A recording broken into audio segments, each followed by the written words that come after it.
My name is Tito Santana, and you're watching AMBY. Arriba! Hey everyone, it's Alicia from AMBY, and I'm so excited to be joined by Tito Santana. Hello.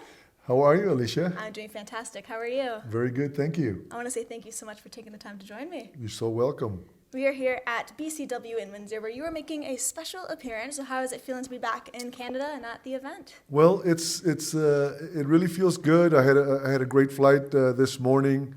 I always love coming to Canada. You know, I played football for the BC Lions, so I love the Canadian people. They've always been good to me, and the wrestling fans have always supported Tito Santana. So I'm looking forward to. I keep hearing a bunch of good things about the show tonight.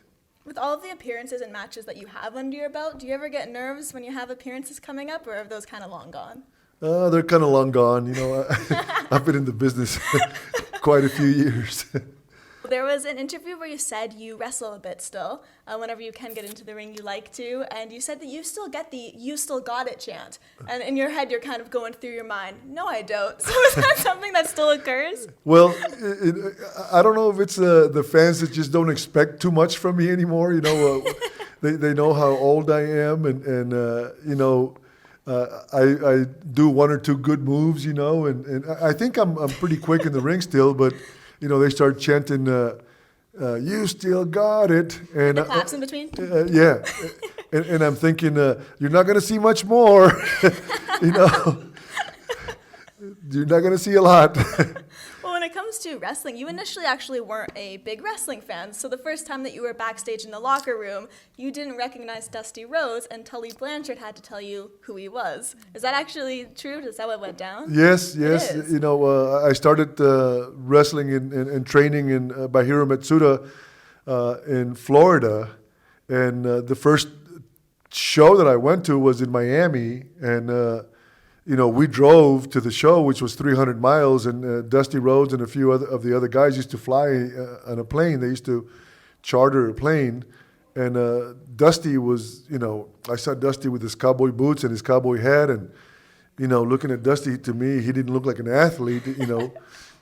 He walks in, and, you know, everybody, you know, had everybody's attention, and he was joking, and, you know Dusty's personality, and I had no idea who he was because I wasn't a wrestling fan. You know, I didn't grow up watching television. I lived in South Texas, and wrestling didn't come on till real late, so I didn't watch wrestling. So I didn't know wrestling. So and Tully kind of wasn't very nice. You know, he says, "Hey Dusty, Tito doesn't know who you are," and you know, I don't think Dusty, because he was a big star. Yeah.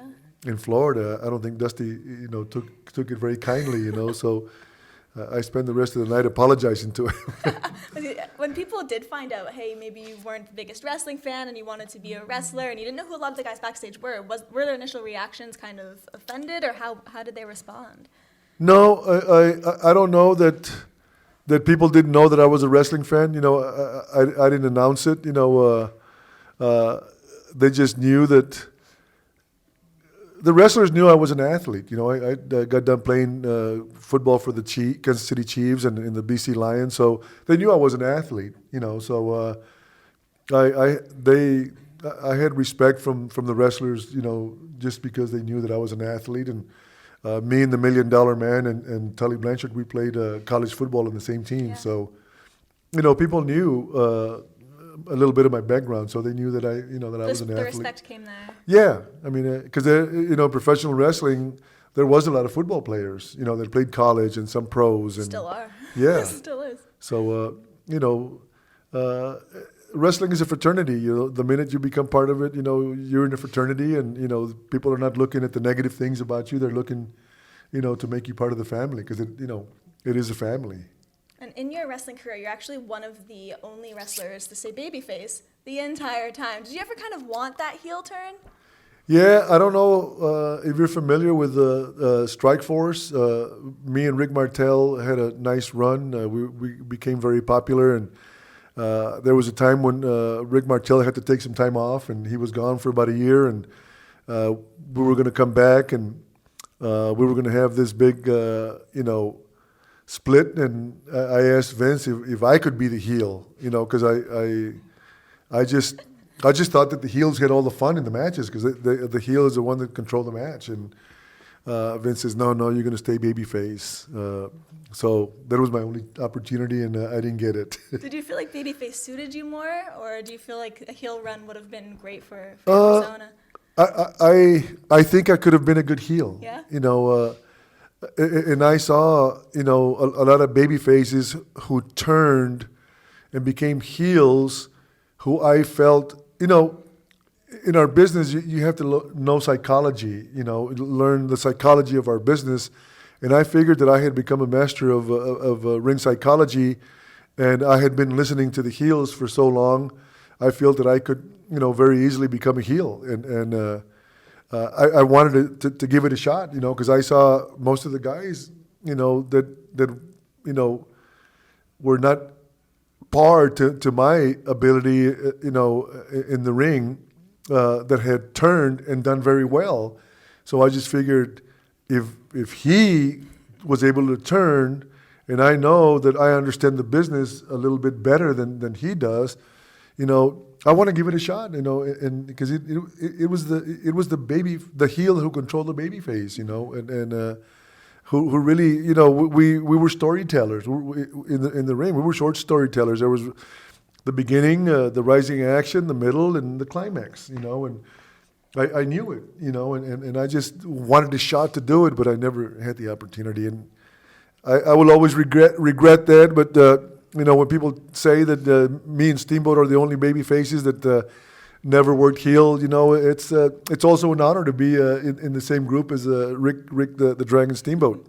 Coming from football into a sport that you didn't know a lot about, was it easy for you to catch on to the ring psychology? No, it was it's a very, very difficult transition.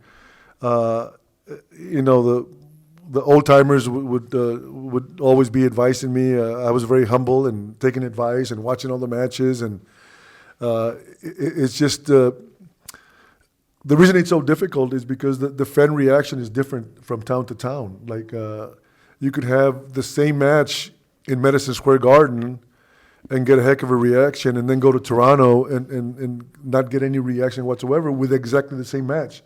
So it's the reaction of the fan. So I was taught you have to listen to the people, and Mr. Fuji was a big help, for me to learn ring psychology. He says, if you listen to the people will tell you what they want. And, I used to think to myself, what the heck is he talking about? The people will tell you what they want. Well, the more the better you get, it's true. Mm-hmm. You walk in and, you feed out of every reaction that the fan has, they start clapping, you look at them right away, and, you acknowledge them and they clap more, or like the Iron Sheik used to say, don't say USA, the people are going to say USA, and, you just learn so many things as you go along, and the only way you're going to learn it is through experience. And I was very lucky the first 5 years. I tell a lot of the young guys, I wrestled with guys that were better than me. So every time I stepped into the ring, I was learning from these guys. These poor guys that are, it's such a different business now. These poor guys that are working now, they're inexperienced, and whenever they wrestle against somebody who's younger or less experienced than themselves, they're not going to learn much, because you learn from people who can teach you. Who've been in the ring. Yeah, and that's why I do it. We had a motto, back then. We used to say less is more. So, Mr. Fuji used to say, you can throw one drop kick if you throw it at the right time in the match. It means so much more than if you throw 20 drop kicks that don't mean nothing. And you learn that as you go along. I love that. I could listen to ring psychology for forever. Well, you sound like you're pretty studied.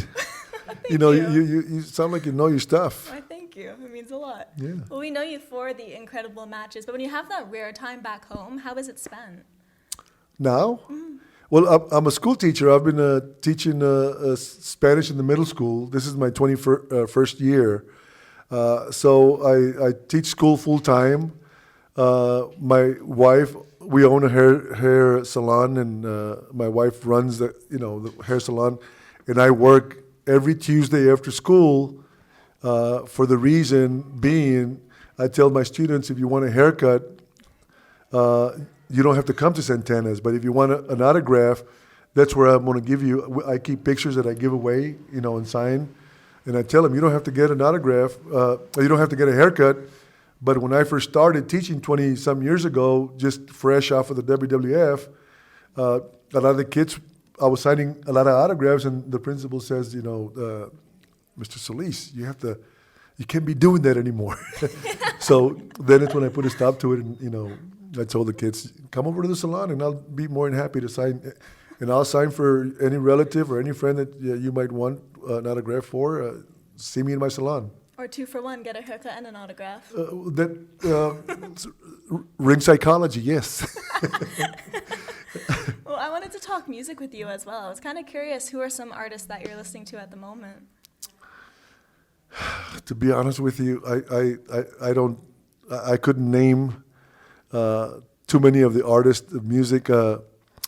I listen to anything, and I don't know if it's age or what, but I don't remember names. I know Cyndi Lauper, and my wife and I went to see her in concert this summer in New Jersey, and God, what was the other guy's name that she's touring with? Very famous from Europe. I haven't heard of the bill together, so I'm not sure. Has a big nose. Very, very good. Anyway, I can't remember. I'll take your word for it. Very good artist with a big nose. Yeah.